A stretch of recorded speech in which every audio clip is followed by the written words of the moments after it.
తాకట్టులో ఉన్న బంగారానికి తక్షణ విముక్తి. ఈ రోజు మార్కెట్ రేట్ క్యాష్ మీ చేతిలో. శివ గోల్డ్ కంపెనీ, మీ నమ్మకానికి మా హామీ.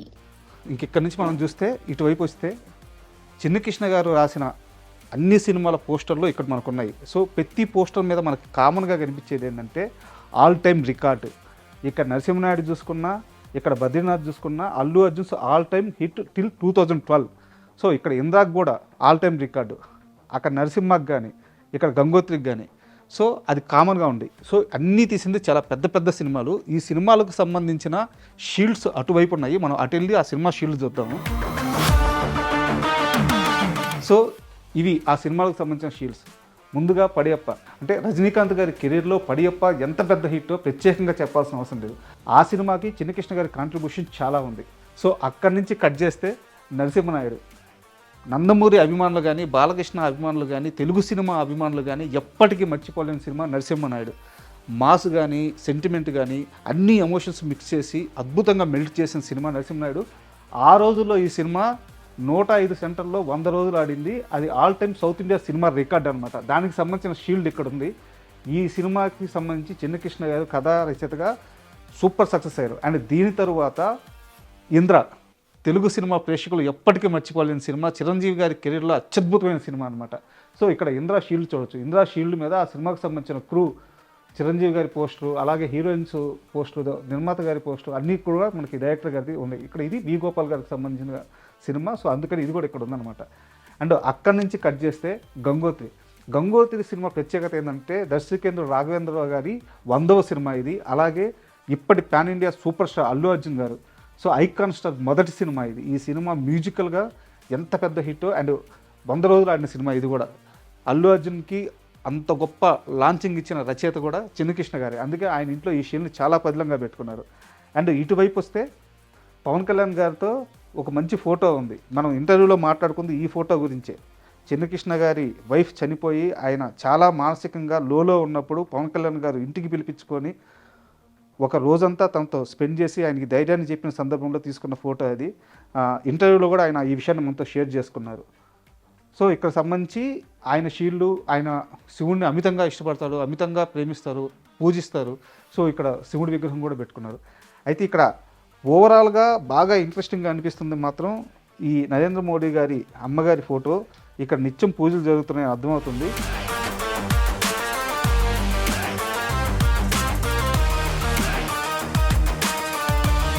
అయితే ఈ టేబుల్ మీద మనకి ఆయన సరస్వతీదేవి విగ్రహం, స్క్రిప్ట్లు ఇవన్నీ ఓకే.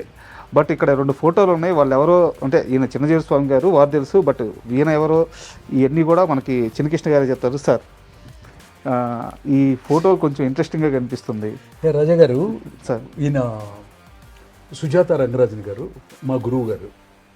నిత్యం ఆయనకి పూజ చేయకుండా పేపర్ మీద అక్షరమే నేను పెట్టను సార్ రాజా గారు. ఎందుకంటే ఆయన నేర్పించిన విద్య కదా మనం కొంత నేర్చుకొని చెప్తాము. అందుకోసం నిత్యం ఆయనకి పూజ చేయడం జరుగుద్ది. అది ఎర్లీ మార్నింగ్ 4:30 పూజ రూమ్లో అయిపోయిన తర్వాత ఇక్కడ గురువు గారికి పూజ చేస్తాం. But great sir. అంటే గురువుని ఈ స్థాయిలో గుర్తుపెట్టుకొని ఇలా పూజించుకోవడం నిజంగా చాలా మంచి విషయం, గొప్ప విషయం సార్. అది మన తల్లిదండ్రులు, మా అమ్మ నేర్పించిన, మా నాన్నగారు నేర్పించిన సంస్కారం. ఈ సంస్కారమే నేను ఈ స్టేజ్లో ఉండడానికి కారకుడైనటువంటి కారణభూతుడు కదా రచయిత. అంటే రచయితనే మర్చిపోతే అది చాలా బాగుండదు. దట్టు గురువు గారిని అసలు మర్చిపోకూడదు. నాకు తెలిసి నెక్స్ట్ భాగ్యరాజు గారి ఫోటో కూడా ఇక్కడికి వచ్చేది. ఆయనకి ఇంకా సంవత్సరికం అవ్వలేదు కదా, అందుకోసం అని చెప్పని ఆ తర్వాతే పెట్టాలి. నాకు ఇది చాలా ఇంట్రెస్టింగ్ అనిపిస్తుంది సార్. మోడీ గారి తల్లి గారిని ఫోటో పెట్టుకొని నిత్యం పూజ చేస్తున్నారు మీరు.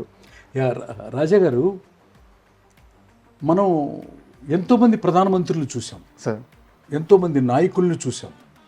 కానీ ఫస్ట్ టైము హీరాబెన్ మోడీ గారు ఆ యొక్క కాశీ విశ్వనాథుడి అమ్మవారి ఆశీస్సులతో నరేంద్ర మోడీ గారు అనే మహోన్నతమైనటువంటి భగవత్ స్వరూపుడైనటువంటి నరేంద్ర మోడీ గారిని కన్న తల్లి. ఆ తల్లి అనుకోకపోతే, ఆ తల్లి పూజించకపోతే ఈ దేశం గురించి అట్లాంటి ఒక మహానుభావుడు మనకు పుట్టుండేవాడు కాదు. అట్లాంటి మహానుభావుడు ఈ రోజున ప్రపంచం మొత్తం ఆయన్ని ఒక చాలా గొప్పగా అనుకుంటుందంటే కారణం వాళ్ళ తల్లి.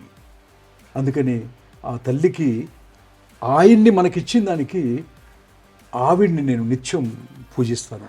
సరే మేమేదో సడన్గా ఇంటర్వ్యూ కోసం వచ్చాము, నేను వెళ్తూ వెళ్తూ చూసి నాకు ఇంట్రెస్టింగ్గా అనిపించి ఆగాను. మీరు ఇలా నిత్యం పూజ చేస్తున్నారు, బట్ ఏ రోజు కూడా నేను మోదీ భక్తుడిని, నేను మోదీ గారి తల్లి గారికి ఇలా పూజ చేస్తున్నా ఎక్కడా చెప్పుకుందలేదు. ఇది అది నాకు ఇప్పుడు కూడా మీరు కూడా ఎవరికి చెప్పడం నాకు ఇష్టం లేదు.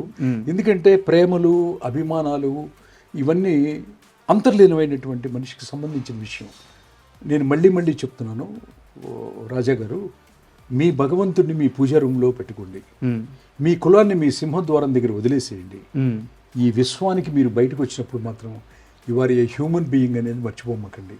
ప్రతి మనిషిలోనూ దైవాన్ని, ప్రతి మాటలోనూ ప్రతి చేతలోనూ మానవత్వాన్ని మాత్రమే చూపించండి అని కోరుకుంటూ, ఓకే, అంత పెద్ద మహానుభావుడిని కన్నటువంటి హీరాబెన్ మోడీ గారికి నమస్కరిస్తూ, ఓకే, ఐ డ్రీమ్స్ వారికి నా పర్సనల్ లైఫ్ ఇంతవరకు ఎవరికి చెప్పలేదు, లోపలికి వచ్చేసాడు.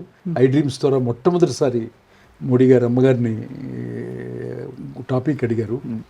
ఓకే, అంత పెద్ద గొప్ప మహానుభావుడిని కన్నటువంటి ఆవిడ మళ్ళీ అట్లాంటి బిడ్డల్ని మళ్ళీ పుట్టి కనాలని మనస్ఫూర్తిగా కోరుకుంటూ, ఐ డ్రీమ్ వారికి నాకు ఈ అవకాశం ఇచ్చిన దానికి ఓకే అందరికీ థ్యాంక్స్ చెప్పుకుంటూ, ప్రత్యేకంగా నన్ను ఇంటర్వ్యూ చేసినటువంటి రాజా కూడా థ్యాంక్స్ చెప్పుకుంటున్నాను.